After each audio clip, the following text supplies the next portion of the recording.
ภายหลังสงครามโลกครั้งที่2ประชาชนลาวได้ลุกฮือขึ้นเคียงบ่าเคียงไหลกับประชาชนเวียดนามและกัมพูเชียอ้ายน้อง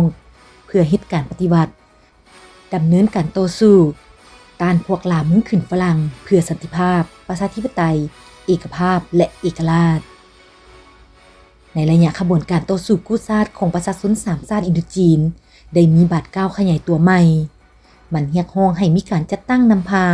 ให้เทศเหมาะกับสภาพจุดพิเศษของแต่ละประเทศมาถึงเดือนกุมภาพันธ์ปี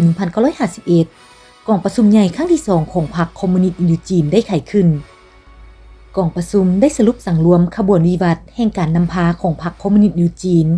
ในระยะ21 ปีกองประชุมได้มีมติตกลงสั่งตั้งพรรคของแต่ละประเทศขึ้นต่างหากเพื่อนำพาการปฏิวัติอยู่ประเทศของไทยลาว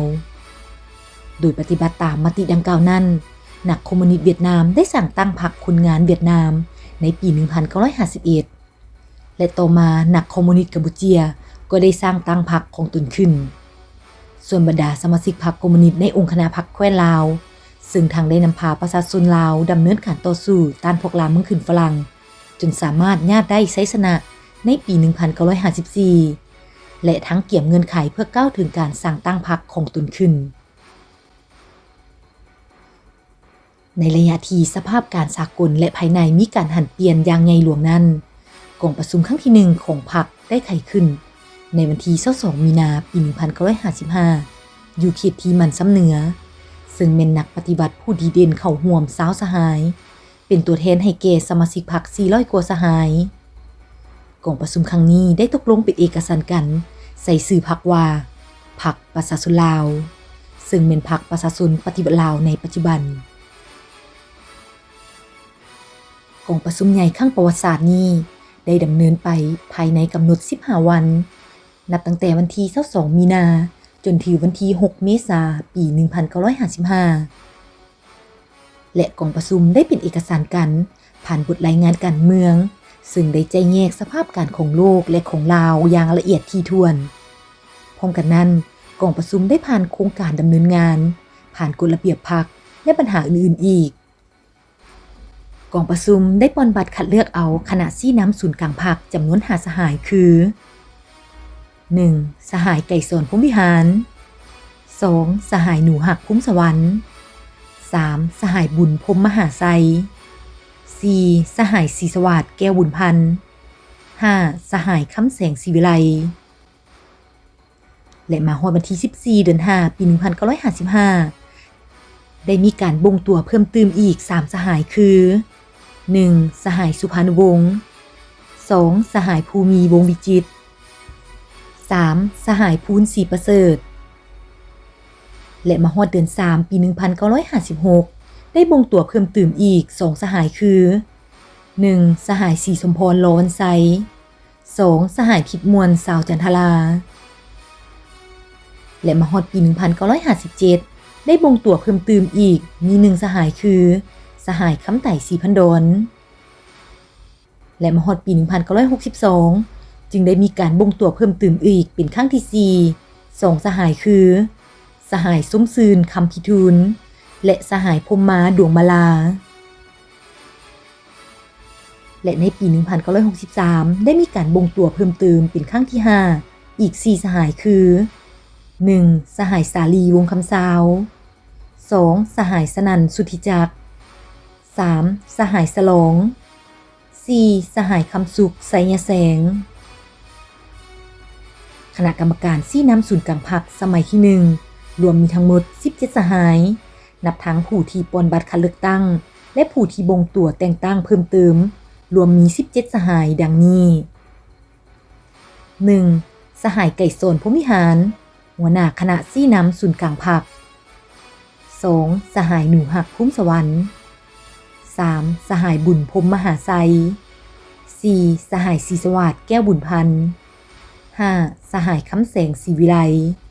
6. สหายสุภานุวงศ์ 7. สหายภูมีวงศ์วิจิตร 8. สหายภูนศรีประเสริฐ 9. สหายศรีสมพร ลอวันไซ 10. สหายทิดมวลสาวจันทรา 11. สหายคำไต่ศรีพันดร 12สหายสมซืนคำพิทูล13สหายพรหมาดวงมาลา14สหายสาลีวงคำซาว15สหายสนันสุทธิจักร16สหายสลอง17สหายคำสุขไสยแสงการสร้างตั้งพรรคประชาชนลาวแม่นมีความหมายสำคัญยิ่งต่อการปฏิวัติลาวเพราะมันเป็นคิดหมายแห่งการขยายตัวกระโดดขั้นและเป็นบาทเลี้ยวอันยิ่งใหญ่ในประวัติศาสตร์ของการปฏิวัติลาวและในบทรายงานการเมืองที่เสนอโดยสหายไกรสอนวิหารต่อกองประชุมใหญ่ครั้งประวัติศาสตร์ได้แจกแยกสภาพภาระบทบาทของพรรคประชาชนลาวไว้ดังนี้พรรคเป็นผู้สืบทอดภารกิจของพรรคคอมมิวนิสต์ยูจีนและมูลเสื้อพิละอันหารของวีรบุรุษที่ยอมเสียสละชีวิตเพื่อชาติเป็นตัวแทนอันแท้จริงของชนชั้นกรรมกรและสาวผู้ออกแรงงานเด็ดเดี่ยวปกป้องสิทธิและผลประโยชน์อันชอบธรรมของทุกชั้นคนและประชาชนบรรดาเผ่าต่างๆในทั่วประเทศพรรคนี้ถือเอาการรับใช้ประเทศชาติรับใช้ประชาชนเป็นทิศนำให้แก่ทุกการกระทำของตนและในกองประชุมยังได้เป็นเอกสารกันหับโฮงเอาโครงการดำเนินงานเฉพาะหน้าของพรรคจำนวน12ข้อคือ 1. ต้านจักรพรรดิอเมริกาฝ่ายลาเมืองขึ้นฝรั่งที่ทำลายสัญญาหยุดรบและพวกลูกแรงตีนมือของพวกเขาที่พวมปี้ปองทำลายสันติภาพแบ่งแยกแก้ดึงเอาประเทศลาวเข้ากลุ่มฮุกฮานและหวังแก่ยาวสภาวะกดข่มประเทศลาวเฮา 2. ต่อสู้ทวงให้รัฐบาลพระราชอาณาจักร